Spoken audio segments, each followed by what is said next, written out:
Bonjour tout le monde, bonjour à toutes et à tous. Je suis Stéphanie Leblanc, chef membership et partenariat à la Chambre de commerce du Montréal métropolitain. Merci d'être avec nous aujourd'hui pour ce webinaire présenté par la Chambre de commerce du Montréal métropolitain en collaboration avec le Fonds de solidarité FTQ.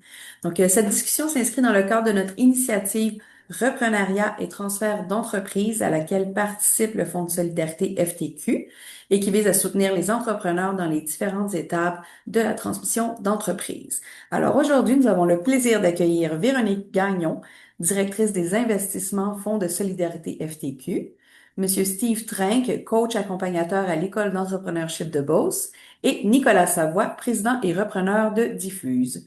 Alors, merci à vous trois d'être avec nous. Je vous cède maintenant la parole. Bon webinaire à tous.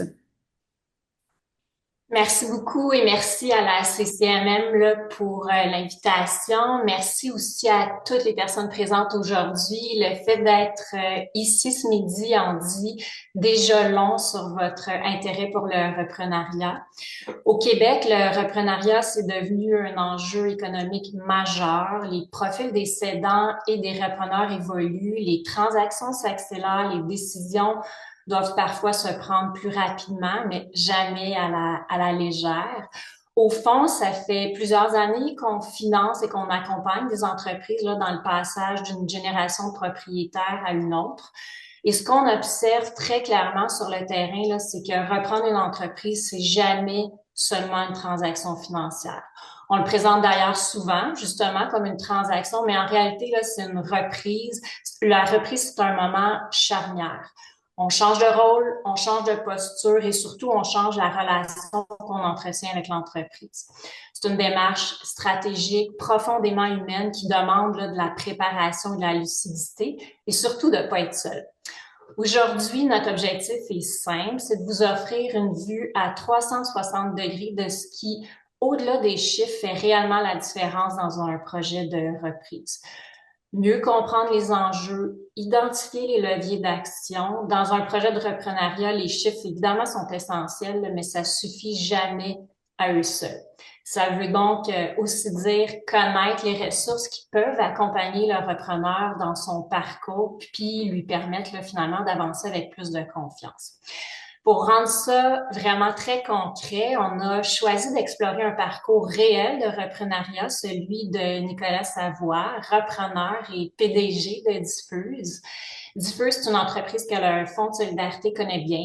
On a investi en 2023, puis on a réinvesti en février dernier dans le cadre là, du projet de reprenariat. Ce qui rend ce parcours particulièrement intéressant, c'est pas seulement la transaction, mais c'est tout ce qu'il y a eu autour de la transaction.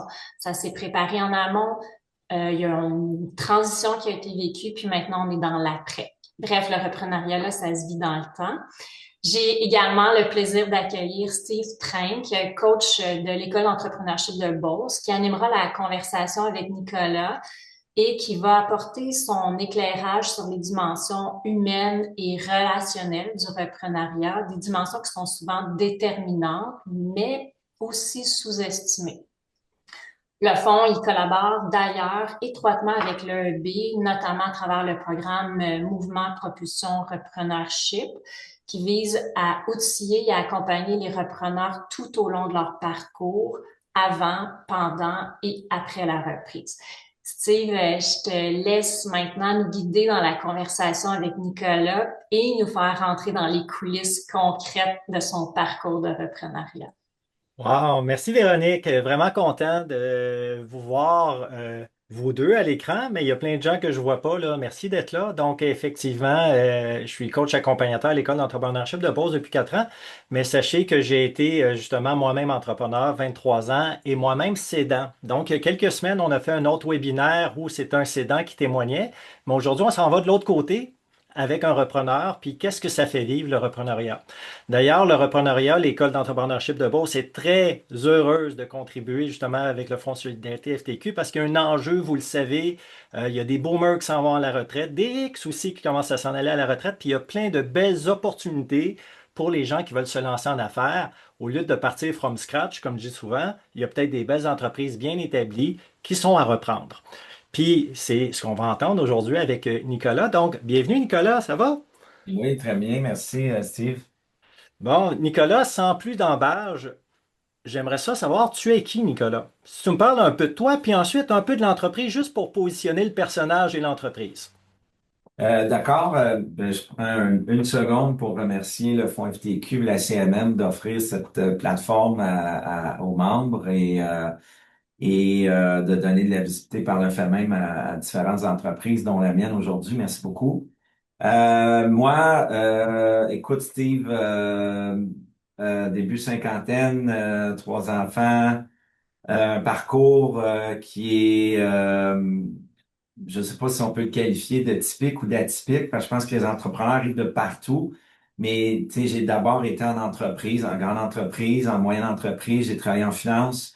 J'ai travaillé comme consultant en management. Et puis, par la suite, j'ai travaillé je suis tombé dans le domaine des médias, divertissement, un peu par hasard, parce que c'était un de mes clients chez qui je suis allé travailler, qui était Astral, qui est devenu Bell Média par la suite. Puis ensuite, Stingray, et par la suite, Technicolor, qui là, ensuite m'a amené à Diffuse. Puis ça, on va regarder ce bout-là pour le volet reprenariat. Côté Diffuse, ben très heureux et très fier de souligner que Diffuse, c'est le leader canadien en ce qu'on appelle les services à la distribution de contenu. Donc, par contenu, j'entends séries et films. Donc, service de distribution, c'est quoi? C'est tout ce qui sert à prendre un contenu et l'adapter pour son auditoire. Donc, que ce soit les langues, doublage, français, anglais, que ce soit parce que des gens ont des handicaps, donc sous-titrage malentendant ou vidéodescription pour les malvoyants. Puis, livraison aux plateformes, donc l'adaptation au niveau technique, rencontrer les spécifications techniques des plateformes. Diffuse, c'est 300 employés, Montréal, Toronto, Londres, euh, en croissance, profitable, puis avec une belle brochette de clients internationaux, prestigieux, là, Netflix, Amazon, Disney et compagnie, et plusieurs clients canadiens également, comme Bell Media, par exemple. Wow! Ouais. Donc, on parle aujourd'hui de repreneuriat. Comment ça s'est dessiné, justement, toi, cette aventure-là, là? Ça a été quoi les prémices qui ont fait qu'aujourd'hui, tu es dans la position que tu es, mais ça appartient en quelque part. Peux-tu nous en parler un peu?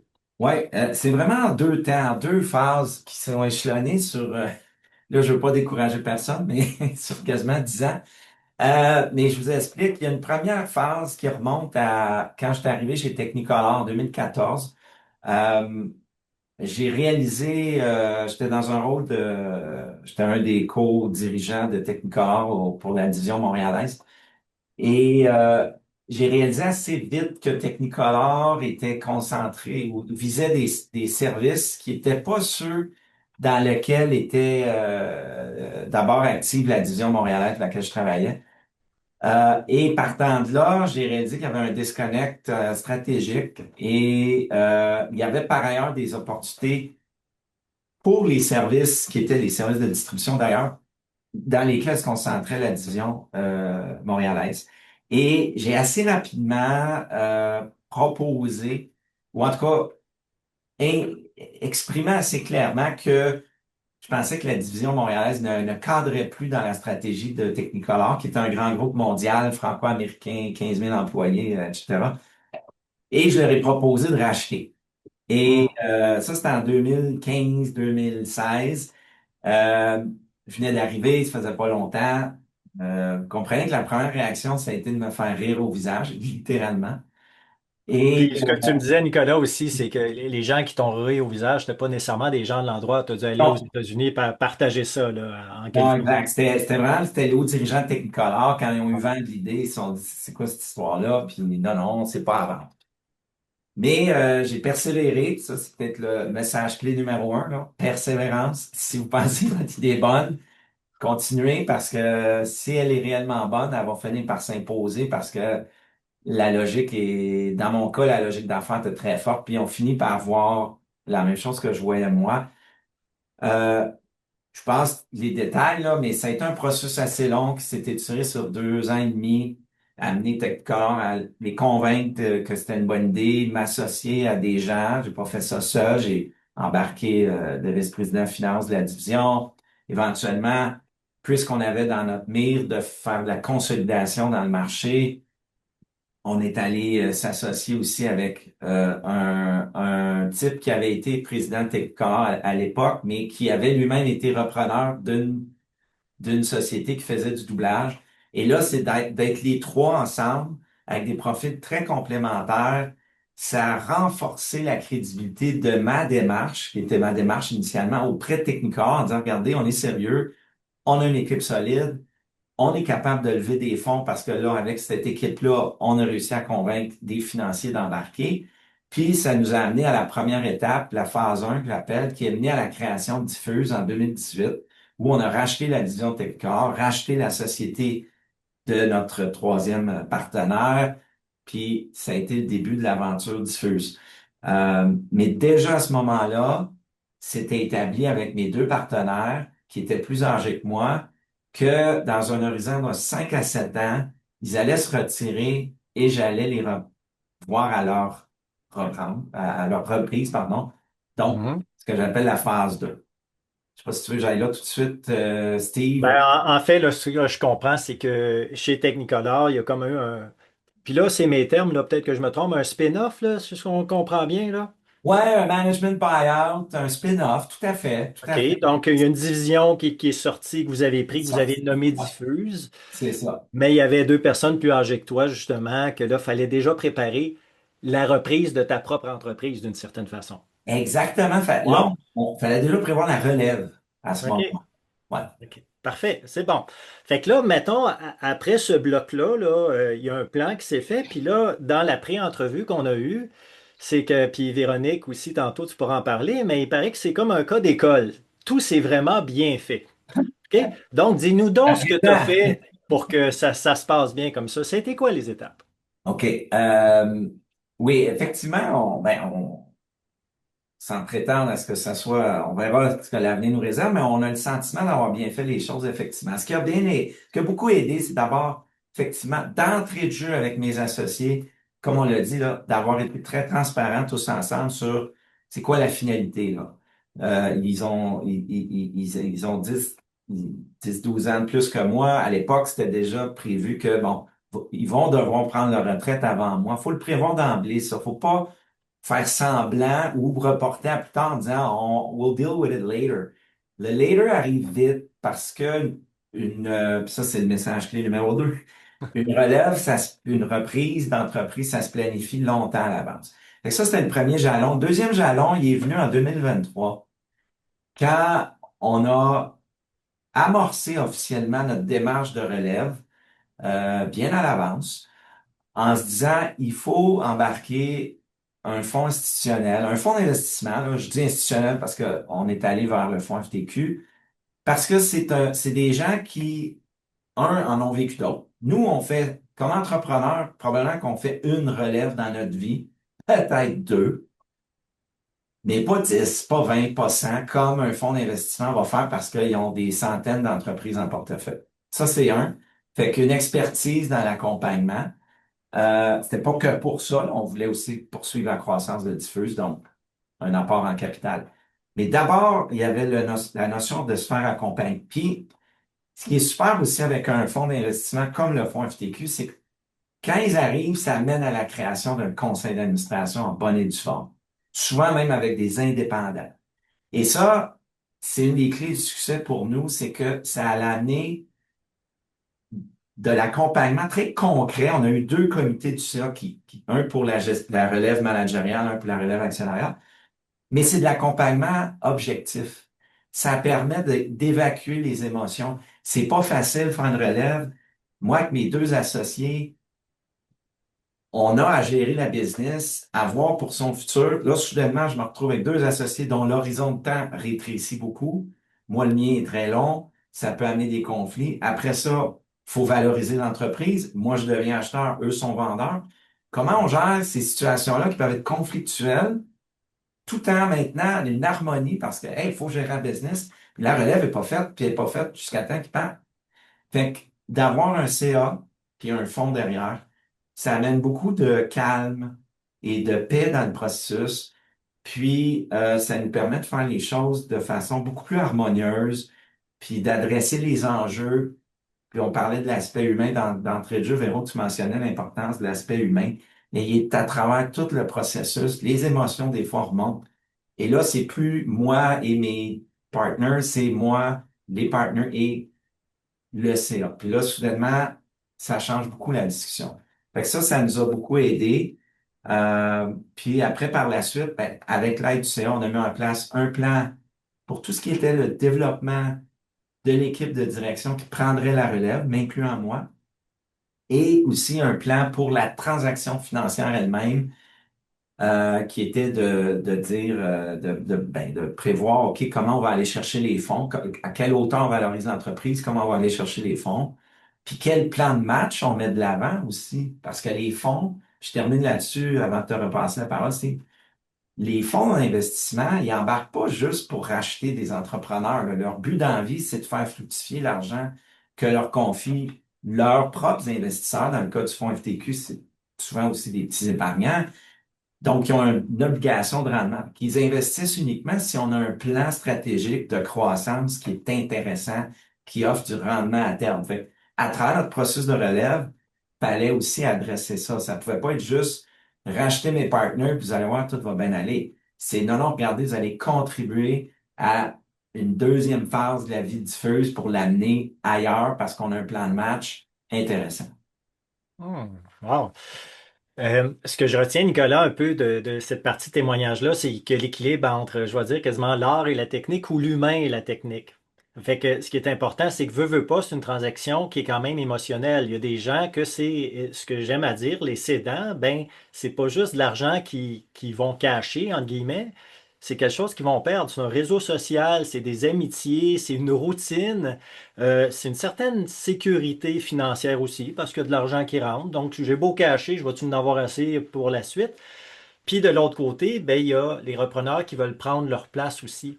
Puis moi, ce que je vois souvent comme tension, c'est qu'il y en a qui commencent à jouer pour pas perdre et il y en a qui jouent pour gagner, qui investissent pour l'avenir. Et cette tension-là qu'on a entre les cédants et les repreneurs, ben, ça prend des fois une troisième entité qui est capable justement de ramener ça à l'importance de pour l'entreprise. L'entreprise, elle a besoin de quoi, elle, pour passer cette belle transition-là?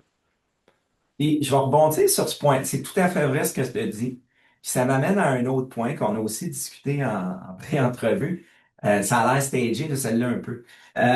Mais pas pleinement. Je rebondis donc sur ce point-là. Tu dis, c'est les différentes perspectives, puis ce qu'amène un CA dans notre cas, là, la tierce partie. Euh, Ce qui est bon pour l'entreprise, ben, là, je vais parler de moi puis de l'équipe de direction. Moi, je peux penser que je suis le meilleur repreneur et le meilleur futur président, mais c'est pas si important ça ce que je pense. Moi, ce qui est important, c'est ce qui est le mieux pour l'entreprise.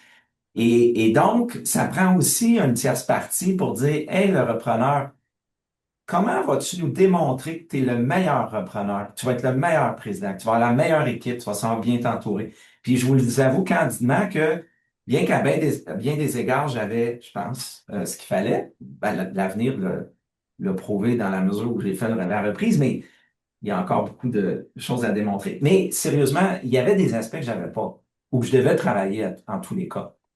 Et le CA a aussi fait ressortir ça clairement dans le cadre du processus, parce que par ailleurs, au niveau du volet relève managériale, tu sais, on s'est fait accompagner par une firme de conseil en ressources humaines, évaluation et développement du leadership. Tout ça a été partagé avec le CA. Et ça a permis d'identifier des, des zones d'amélioration spécifiques à moi comme leader que je devais travailler pour démontrer que j'étais la personne qu'il fallait. C'était pas automatique que parce que j'étais un des fondateurs puis que j'avais participé que ça allait. Ça n'a pas été facile, je vous le dis. On parlait d'émotions du côté des cédants, pour tout ce que tu as évoqué, mais du côté du repreneur, quand tu te fais challenger en disant Hey, c'est pas automatique. OK. Tu sais, fait que, encore une fois, l'accompagnement d'une tierce partie fait en sorte que on s'assure que on fait tout ça pour le bien de l'entreprise à long terme, pas pour le bien du repreneur, pas pour le bien du cédant ou des cédants, pour le bien de l'entreprise. Et ça amène donc, troisième message clé, l'humilité. Il faut avoir beaucoup d'humilité comme repreneur, d'accepter que tout ne dépend pas que de nous, puis qu'on va se faire évaluer comme tout le monde, puis qu'il faut montrer qu'on est la bonne personne, qu'on a un bon plan de match, puis qu'on sait bien s'entourer. C'est pas juste parce qu'on lève la main en disant je vais la reprendre, moi, la business. Il faut démontrer que on a ce qu'il Hmm. Wow. Merci Nicolas. Véronique, je vais être à toi dans quelques secondes. Ce que je perçois aussi là-dedans, c'est qu'il faut savoir distinguer lorsqu'on reprend une entreprise, ben, il y a un investissement qu'on fait, puis peut-être qu'on achète des actions d'une entreprise. Puis ça, c'est une posture à avoir, la posture d'investisseur. Mais être investisseur, c'est pas automatique qu'on devient le patron ou le gestionnaire comme faut. tel. Exact. Donc, il y a un Exact. second rôle qui est peut-être un rôle de directeur dans l'équipe de direction. Puis on a aussi un rôle d'employé ultimement. Il y a des choses qu'il faut livrer, puis on pourrait être rémunéré ou non pour ça, ça dépend. Mais il y a ces trois postures-là qu'il faut savoir distinguer. Puis le repreneuriat, c'est pas s'acheter des privilèges, c'est qu'on achète peut-être une entreprise, on investit dans l'avenir, on espère un rendement, mais il y a les autres rôles qu'il faut savoir aussi occuper. Ça fait du sens? C'est plein de bon sens, puis c'est précisément ce pourquoi dans notre processus, puis je termine avec ça pour céder la parole à Véro, qu'on a bel et bien divisé l'accompagnement en deux. Il y avait un groupe de travail piloté par un administrateur qui était sur la relève managériale, puis un sur l'actionnarial, parce que c'est deux choses qui sont bien que reliées, quand même distinctes, et qui doivent être faites dans les deux cas dans le meilleur intérêt de l'entreprise. Wow. Fait que déjà, je le nomme, vous avez dans la plateforme Zoom un endroit là, qui est questions-réponses ou Q&A, comme on le dit plus régulièrement. Vous pouvez déjà commencer, si vous avez des questions pour Nicolas, puis ainsi que Véronique, commencez à les mettre là, puis tout à l'heure, plus vers la fin, là, vers et 45, grosso modo, on va prendre quelques questions. Donc, n'hésitez pas à commencer à mettre vos questions là. Véronique, comment tu aimerais rebondir là, suite à cette première partie de témoignage-là de Nicolas? Oui, merci. Ben, merci Nicolas pour ce partage vraiment très concret, là. Quand on écoute ton parcours, on voit bien que le reprenariat, c'est pas un moment isolé, mais que ça a été vraiment un cheminement. Et quand je mets ton histoire en perspective avec ce qu'on observe au fond sur le terrain, on dit que Diffuse a été un cas d'école, là. Je trouve qu'il y a 5 éléments déterminants qui reviennent constamment dans les projets de reprenariat qui se passent bien. Puis j'aimerais ça vous les partager aujourd'hui. Là, Nicolas, tu les as tous mentionnés. Donc, si j'y vais, là, le premier élément déterminant, là, c'est vraiment la planification en amont et la vision à long terme. C'est la réussite d'un reprenariat, ça repose rarement sur un bon moment ou une opportunité ponctuelle, mais ce qu'on observe, c'est que les transitions qui se passent le mieux sont celles qui ont été pensées très tôt. Dans le cas diffuse, tu l'as mentionné, Nicolas, c'était très clair dès le départ qu'il y aurait une transition 5 à 7 ans plus tard. C'était une intention qui faisait même partie du projet entrepreneurial au moment de la création de diffuse. Et puis, quand le fonds est entré en 2023, oui, il était question de croissance, comme tu l'as mentionné, mais très clairement d'amorcer la réflexion sur la relève, autant actionnariale que managériale. L'objectif, c'était pas d'agir en urgence, mais de préparer la transition, aider l'entreprise à se structurer, puis vraiment accompagner les personnes là, à prendre le relais. Puis cette anticipation-là, ça permet là, de réduire la pression émotionnelle, comme on a mentionné, éviter les décisions qui sont précipitées, puis surtout préserver la valeur de l'entreprise. Donc, planifier tôt, ça garantit pas que la transition va être facile, mais ça donne des leviers vraiment concrets pour éviter plusieurs angles morts. Donc, planifier tôt, c'est pas seulement une question de timing, j'aurais envie de dire c'est une posture. Le deuxième élément que tu as très bien mentionné, qu'on retrouve également en élément clé de succès, c'est la gouvernance. En reprenariat, on touche à des sujets sensibles, les rôles, la valorisation, l'échéancier, parfois même les équilibres de pouvoir. Donc, un processus de relève, ça gagne énormément à être structuré à travers un cadre de gouvernance clair, là, un conseil d'administration actif, des administrateurs indépendants, puis dans le cas diffuse, il y a eu des comités distincts, comme Nicolas l'a mentionné, là, relève managériale, relève actionnariale. Puis, une gouvernance bien structurée, là, ça permet d'aborder les enjeux de façon plus factuelle, objective, puis d'aligner les intérêts de l'entreprise. Donc, ça apporte également là, de la clarté puis des repères.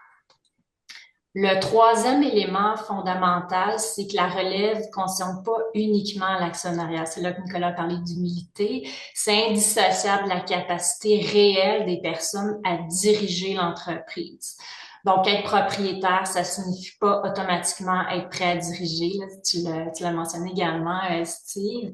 Et reconnaître ceci, ça a été le cas de Nicolas, c'est pas une faiblesse, c'est une marque de maturité. En reprenariat, accepter d'être évalué, de se développer, d'ajuster son rôle dans le temps, je pense que ça fait vraiment toute la différence. Dans le parcours de Nicolas, on voit très bien cette évolution de rôle-là, le passage vers davantage de leadership, le recul, la responsabilité, puis l'importance là, d'être accompagné dans ce cheminement-là.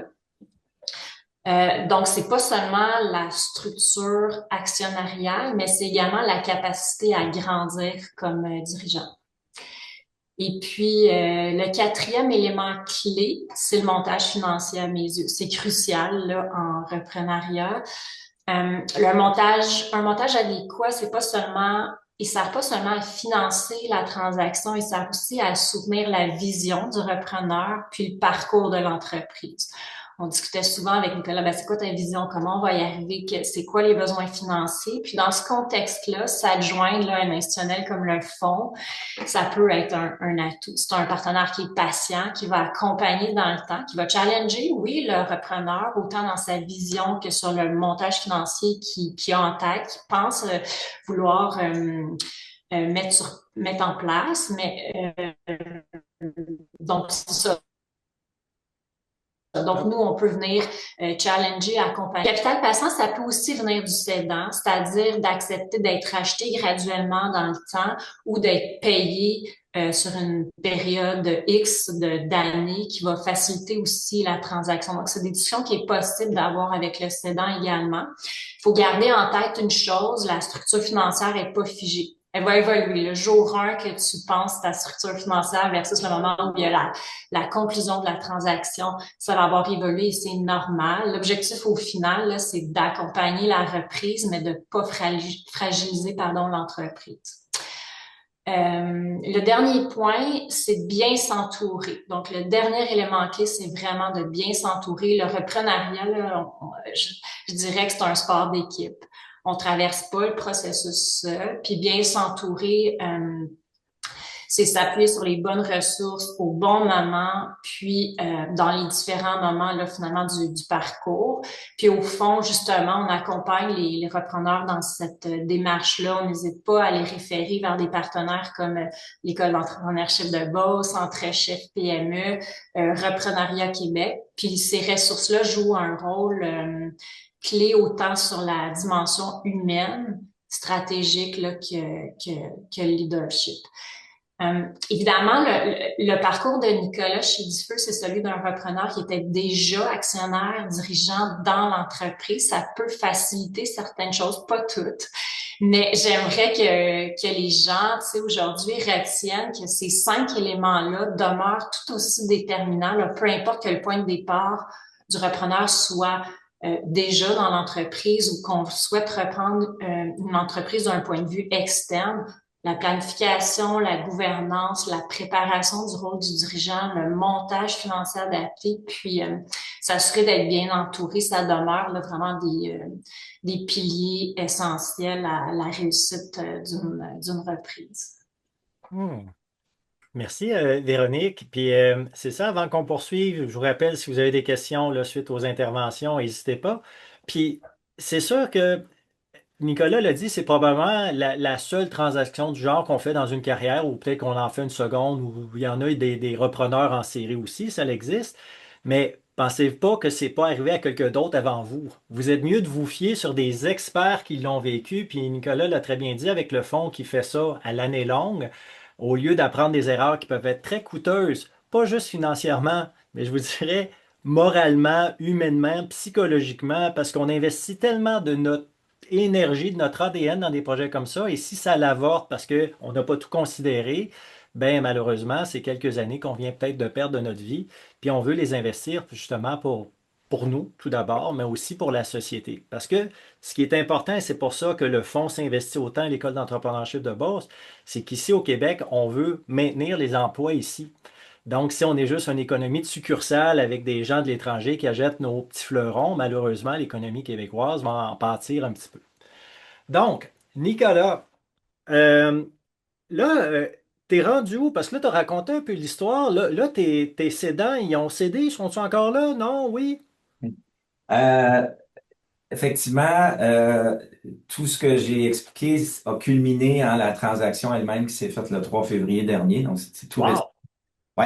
Ouais, c'est fait. Euh, un élément intéressant il y a plusieurs éléments intéressants en fait dans la structure de la transaction en soi qui, je pense, méritent d'être mentionnés puis qui vont dans le sens de ce que disait Véro en termes de les facteurs clés de succès. Euh, le management a embarqué aussi dans l'actionnariat. Donc, ça a été un message très fort d'engagement pour tout le monde, et incluant évidemment les investisseurs comme le fonds FTQ, de voir que l'équipe de direction y croyait tellement qu'elle était prête à mettre de sa propre argent, en plus de moi, là, je parle des autres membres des groupes de direction. L'autre chose intéressante, c'est que les cédants, mes deux associés, demeurent comme administrateurs. Donc, ça fait en sorte que c'est une transition aussi en douceur. Ils sont pas loin, comme on dit. Ils ont un rôle pour eux. C'est pas comme si ils partaient puis c'est fini, tu sais. Parce qu'au final, au-delà de l'argent, c'est quelque chose et surtout, en fait, plutôt que l'argent, ce qui leur tenait vraiment à cœur, c'est qu'il y a un beau futur pour Diffuse. Eux-mêmes ont bâti Diffuse avec moi puis toute notre équipe depuis 7-8 ans. C'est pas pour l'avoir périclité en ayant tout sorti de cash, là. C'est de la voir grandir, voir les gens qu'ils ont formés eux-mêmes puis qui ont développé, les voir grandir. Donc, c'est important pour l'entreprise, mais aussi pour eux, puis moi pour eux aussi, qu'il y a un rôle futur. Fait qu'ils sont restés administrateurs, ils ont aussi un mandat de conseiller exécutif pendant 12 mois. Puis après, ils vont être administrateurs uniquement. Euh, et donc, ça fait en sorte qu'il y a une continuité. Ça facilite la transition. Ils sont là. Je peux les appeler. L'équipe de direction peut les appeler. Ils ont des mandats spécifiques pour nous aider dans la transition. Ça a été ces deux choses-là, parce que vous parliez, vous avez conclu en disant il faut être bien accompagné, il faut être bien entouré. Ben, nous, je pense qu'on a bien fait ça aussi. C'est-à-dire, au niveau de l'équipe de direction, on est bien nous-mêmes, on s'entoure bien, on est engagé, on a investi. Puis au niveau des cédants, ils restent dans le portrait, ils nous entourent bien, ils nous aident. Wow. Ce que je comprends aussi, c'est que tu as voulu t'entourer. Donc, tu parles que c'est pas Ouais, juste toi qui as décidé de exact. reprendre. À un moment donné, tu as pensé dans ta stratégie. Peut-être que tout seul, ça risque d'en faire beaucoup sur les épaules. Comment ça s'est passé, ce bout-là, d'essayer de recruter des co-actionnaires dans le management, tu sais, dans les grandes lignes? Comment on Ouais. réussit ça? Ben, il y a, on a fait différentes choses. Puis encore une fois, on a distingué employés d'actionnaires. On est allé vers le comité de direction en disant, vous allez tous participer à un régime d'intéressement à long terme. Parce que comme cadre, c'est important que vous soyez alignés sur les intérêts des investisseurs, ainsi de suite. Mais ça, c'est comme employé, ça. C'est comme cadre qu'on a fait ça. On leur a dit, si vous voulez investir, ça, c'est une autre chose. Puis là, on leur a offert. On a offert qu'au comité de direction. Si vous voulez investir, il y a aussi cette opportunité, mais personne n'est obligé. On n'a pas mis de pression. Puis on s'est déjà assuré qu'il y a un alignement sur les intérêts des actionnaires par l'entremise du régime d'intéressement à long terme. Fait il faut distinguer les choses, puis il faut pas que le management, en tout cas c'était notre avis, là, se sente obligé d'investir parce qu'ils n'investissent pas. Et d'ailleurs, c'est pas tous les membres du comité de direction qui ont investi pour toutes sortes de raisons. Ils sont à différents stades de leur propre vie personnelle, les enfants, l'hypothèque, etc. Puis ça, on a vraiment respecté ça. Personne s'est senti laissé de côté s'il n'investissait pas. Mais on voulait offrir l'opportunité parce que c'était une belle opportunité. Après ça, on a aussi approché des investisseurs privés pour compléter le montage financier. Il y en a peut-être sur la ligne en ce moment. Je les remercie encore une fois. Ça, c'est pas facile parce que ces gens-là ont souvent plusieurs opportunités d'investissement. Pourquoi la tienne plutôt qu'un autre? Euh, mais donc, je pense que le fait d'avoir un bon plan de match, puis d'avoir fait tout ce qu'on a parlé déjà en termes d'accompagnement, puis de transition, puis d'avoir un fonds comme le fonds FTQ déjà à bord, ça nous rendait beaucoup plus crédibles. On a réussi aussi à lever des capitaux privés auprès d'individus qu'on va qualifier de fortunés. Et ça nous a permis de compléter le montage parce que toutes sortes de raisons, on ne pouvait pas faire le montage financier uniquement avec des fonds institutionnels comme le fonds FTQ, là. On a embarqué aussi la SODEC, là, je tiens à le mentionner. Donc, fonds FTQ, SODEC, c'était nos institutionnels, mais il fallait compléter avec du privé, puis on a complété avec ce que j'ai mentionné, dont l'équipe de direction. Wow. Je vois, là, il y a une question qui est rentrée. N'hésitez pas s'il y en a d'autres. Là, on va rentrer dans le bloc de questions-réponses dans quelques instants. Euh, dans cette histoire-là que tu as vécue, puis là, qui a culminé en février dernier, puis là, tout s'est relativement bien passé. Y a-tu des choses, par contre, que tu n'avais pas anticipées, que tu dis, oh mon Dieu, je l'avais pas vu venir, ça, ou ça a été plus compliqué que ce que je pensais? Euh, un aspect ben, il y a deux choses. Mais un qu'on a déjà mentionné, fait que j'avais pas anticipé à quel point justement j'allais me faire challenger. Moi, je pensais que ça coulait de source, que j'étais, tu sais, la personne toute désignée. Voyons comment pouvez-vous penser autrement? Il y a 2 ans, là, on m'a dit clairement, tu veux le faire, on pense que tu as ce qu'il faut, mais tu as un coup de barre à donner. Fait que ça, je l'avais pas anticipé, puis j'ai appris beaucoup de ça. Fait que je vous encourage à y réfléchir à l'avance parce que ça prend une bonne dose d'humilité. Je vous avoue qu'à un moment donné, j'ai même pensé dire, hey, regarde, organisez-vous avec vos affaires, là, on va vendre la business, puis laisse faire le repreneur. Je suis content de ne pas avoir fait ça. Deux, c'est le temps. Le temps que ça prend. Tu sais, je reviens à phase 1, convaincre Technicolor. Ça a pris 3 ans. 3 ans pour faire la transaction avec Technicolor. Le reprenariat phase 2, là, donc racheter mes partners. 2023, on a commencé. 2026, on a fait le deal. 3 ans. C'est c'est long. Je pensais pas que ce serait long de même. C'est long. C'est comme ça. Je ne sais pas comment on aurait pu accélérer les choses parce qu'il y a des éléments qui sont de notre contrôle, mais il faut juste être conscient que c'est juste long. Il faut pas penser que ça se fait comme bing bang puis c'est réglé en 6 mois, 12 mois. C'est Hmm. takes time. Fait qu'il faut juste prévoir ça, Parfait. voir venir. Cool. On va revenir à toi. Là, déjà, je me tourne puis je lis la question du coin de l'œil, puis je pense que ça va s'adresser plus à toi, Véronique, parce que moi, sincèrement, j'ai pas l'expertise pour ça. Puis je la lirai et peut-être que tu la vois à l'écran toi aussi, mais je vais la lire. Là. Donc, Monsieur Dimitrov qui demande est-ce que la FTQ ou le fonds a de l'expérience avec des conversions vers les Employee Owned Trust et est-ce que les considérations de reprenariat qu'on discute aujourd'hui peuvent être différentes avec justement ce qu'il appelle les EOT, là, Employee Owned Trust? Donc, Véronique. Ouais, c'est une grande question, mais ça fait partie, dans le fond, du montage financier, je dirais, à réfléchir. Là, c'est des considérations qu'on voit souvent dans des entreprises comme les firmes de génie conseil. On en voit souvent des employés on trust, justement. Donc, c'est des considérations supplémentaires tu sais, à vraiment garder en tête quand on regarde le reprenariat, mais c'est vraiment du sur-mesure, du cas par cas qu'il faut regarder, là. Mais c'est sûr que c'est vraiment une considération supplémentaire quand il y a cette situation-là. Ouais. Puis effectivement, tu sais, des fois, on pense qu'il y a un chemin pour se rendre à Rome, mais il y en a des tonnes. Puis il y a des gens qui les ont fait ces chemins-là. Donc, d'être accompagné, hey, tu penses que c'est ça la meilleure façon, mais il y a peut-être autre chose. Parce que ça peut être très coûteux de prendre le mauvais chemin, puis de rebrousser le chemin, puis d'en prendre un autre. Euh, Mais justement, c'est Ouais, ce qu'on essaie de faire. Nous, comme tous les cas sont uniques, puis qu'on a une grande équipe au fond, mais c'est aussi de mettre en commun notre intelligence, je dirais, collective, oui. d'aller voir aussi nos collègues pour voir s'ils ont vécu une situation de la sorte ou s'ils ont déjà vu ce type de montage financier-là, là, pour s'assurer de vraiment bien accompagner le repreneur. Ouais.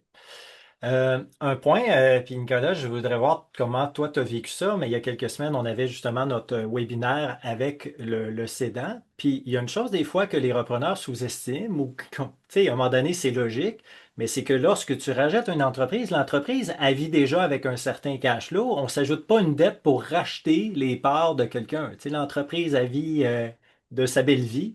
Puis là, à un moment donné, on vient d'une certaine façon endetter le système pour payer quelqu'un qui va quitter. Donc, il faut pouvoir prouver que l'entreprise, on va pouvoir générer plus de bénéfices avec notre nouvelle recette et tout ça. Donc, il ne faut pas juste sous-estimer qu'on achète ça puis qu'il faut la rembourser, cette dette-là. Donc, qu'est-ce que vous avez dû penser justement avec tes co-repreneurs là, de dire, ben, l'entreprise, on veut l'amener ailleurs. Comment vous réussissez à vous faire un plan comme ça? Parce qu'en parallèle, on gère une compagnie, tu sais, on a une compagnie qu'il faut continuer à gérer, puis il y a tout ce processus-là de transition, puis il faut l'amener ailleurs. Donc, comment ça se vit? Ben, il y a deux choses, je dirais, par rapport à ça. La première, euh, je reviens à la question de la valorisation parce que ça détermine la réponse à ta question, c'est-à-dire à quel point justement il va falloir amasser de l'argent qui provienne d'investisseurs externes ou de l'interne, là, comme le management et moi-même, mais ou de la compagnie elle-même en s'endettant, qui est un leverage buyout. OK? C'est une possibilité. C'est quand même courant là, dans le reprenariat de faire un peu de leverage buyout. Mais ça dépend de la valorisation. La- une chose qui a été bien utile dans notre processus, c'est que, puis ça, c'est la SODEC, qui est notre autre investisseur institutionnel, qui a insisté là-dessus, parce que le fonds le sentait moins le besoin, parce qu'ils étaient déjà dans notre business, mais c'est de faire appel à un évaluateur indépendant. Ils ont mandaté une firme euh, des firmes comptables qu'on connaît tous, là, qui est venu mettre un prix sur la business. Un, ça a aidé par ailleurs à ce que moi et mes cédants s'entendions. Parce que là, c'était pas toi tu penses ça, moi je pense ça, c'était quelqu'un qui a suivi une formule, tu sais, quasiment mathématique. Puis deux, ça fait en sorte que là, ça détermine assez clairement, bon, ben, qu'est-ce que ça prend pour racheter la business. Et là, après, comment on rachète la business? C'est là que vient la question, justement, que les cédants doivent comprendre qu'ils ne seront rachetés que si tout le monde qui reste dans le business ou qui rentre dans le business, comme les fonds, sont convaincus que la business va avoir la capacité de livrer la vision, de livrer le rendement attendu, pour lequel les fonds investissent. Donc, ils peuvent pas être trop gourmands et forcer, par exemple, l'entreprise à s'endetter trop juste pour les racheter, parce que là, après, l'entreprise a plus les moyens d'exécuter son plan de croissance, parce que sans plan de croissance, il n'y aura pas de rachat. De toute façon, les fonds ne seront pas intéressés à juste racheter des gens. Leur but, c'est pas ça dans la vie, c'est de faire croître les entreprises puis leur investissement, encore une fois, pour le bénéfice de leurs propres investisseurs. J'avais oublié ça. Comme cédant, ça vient mettre une limite à ce qui peut être demandé à l'entreprise de façon réaliste. Donc, en soi, c'est pas un enjeu qui a du leverage buyout, c'est l'étendue de ça. Et nous, dans notre cas, vu qu'on avait un plan de croissance, on a des opportunités de croissance. C'était pas un cas de, de, de we milk the cow, là. C'était un cas il y a encore des opportunités. On a beaucoup consolidé le marché dans notre première phase de vie qui était les 2018 à 2025. Là, 2026 et suivant, c'est l'internationalisation. Il y a des opportunités au niveau mondial. Il faut avoir les capacités financières pour pouvoir les saisir. Donc, c'est ce que je répondrais à la question. Valorisation indépendante pour établir ce que ça prend. Puis après, une stratégie financière, un montage financier qui permet, oui, de racheter les cédants, mais qui ne met pas en péril le futur de l'entreprise. Puis quand on arrive à trouver le bon équilibre tout le monde peut y trouver son compte. Puis ça rejoint le point qu'on disait, les cédants ne sont pas là que pour l'argent. Ils ont bâti la business avec moi, mes partenaires, pendant 7 ans, 8 ans. C'est pas pour l'avoir périclité. Fait qu'ils ils étaient contents aussi de ça, de dire, OK, on va cacher, mais on s'assure du futur de l'entreprise. Puis d'ailleurs, ils restent comme conseillers, comme administrateurs pour s'assurer qu'on livre sur notre plan. Puis ils vont en bénéficier un peu, parce que sans aller dans les détails, là, il y a des petits intérêts à plus long terme pour eux aussi. Fait que c'était une formule vraiment qui réconcilie là, les éléments clés que sont le futur de l'entreprise puis la valorisation pour les... Parfait. Ce que je trouve intéressant dans votre cas, puis je vais peut-être utiliser le mot sagesse, peut-être des cédants qui étaient plus sages, parce que c'est pas tous les cédants qui ont nécessairement cette vision-là. OK? Il y en a qui sont bien contents de donne-moi mon chèque, je débarrasse. Encore là, en tant que repreneur, sachez un peu que tous les cédants ont leur personnalité, mais évidemment, avoir des cédants comme toi, tu as eu la chance de les avoir, c'est quelque chose qu'on se souhaite tous, évidemment.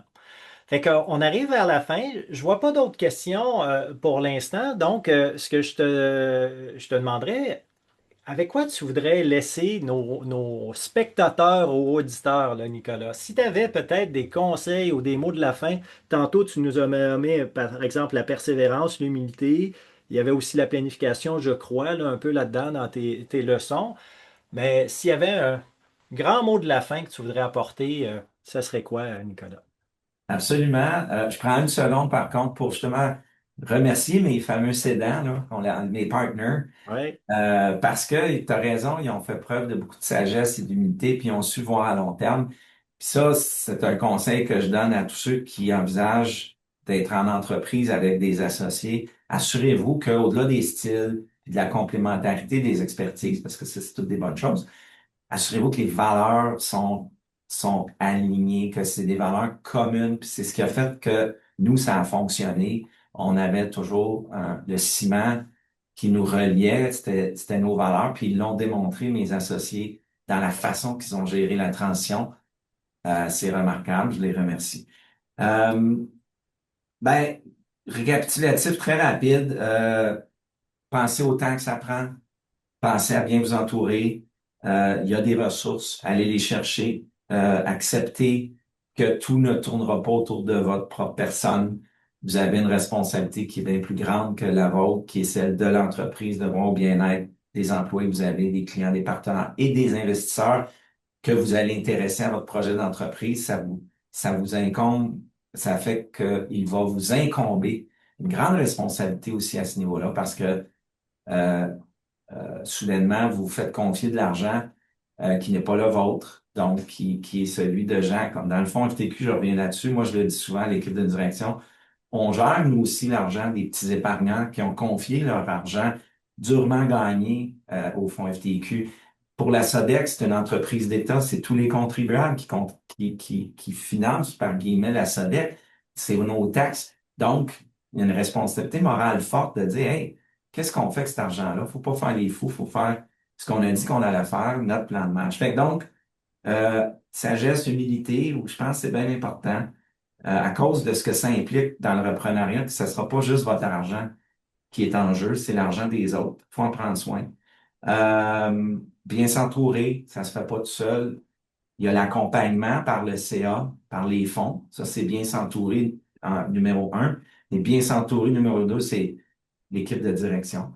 Puis au final, bien s'entourer, numéro trois, c'est, puis je sais pas si elle m'écoute en ce moment, mais ma conjointe, je la remercie. Mais c'est un projet d'entreprise, là, c'est un choix de vie aussi, là. Fait que le conjoint, il doit être au fait de ce qui se passe. Tu sais, c'est pas un job à 9 à 5, là. T'es dedans all-in, là. Fait que, pour que ton partenaire de vie, il te supporte là-dedans. Moi, c'est le cas, je t'en remercie. Fait que, bien s'entourer, là, ça ratisse très large. Fait que je voulais peut-être terminer là-dessus. Wow. Et vous souhaitez bonne chance, puis n'hésitez pas, si vous voulez m'écrire pour approfondir certaines thématiques, ça me fera plaisir. Hmm. par la suite. Merci Nicolas. Puis ton mot de la fin, effectivement, ça me touche aussi au cœur parce que l'aventure entrepreneuriale, des fois on pense que l'entrepreneur, mais en fait, ça devient une aventure familiale aussi. OK? Parce qu'il y a des concessions à faire en année, les horaires peuvent être atypiques. Il y a un stress qui s'ajoute aussi. Il y a de grands bonheurs aussi parce que ça peut être très grisant dans le bon sens du terme d'être entrepreneur. Fait que moi, j'arrive à la fin, je vais te céder la parole, Véronique, ça sera pas long, mais juste vous dire, l'École d'entrepreneurship de Beauce est vraiment très fière d'accompagner le Fonds de solidarité FTQ, puis on remercie la Chambre de commerce Montréal métropolitain pour l'invitation.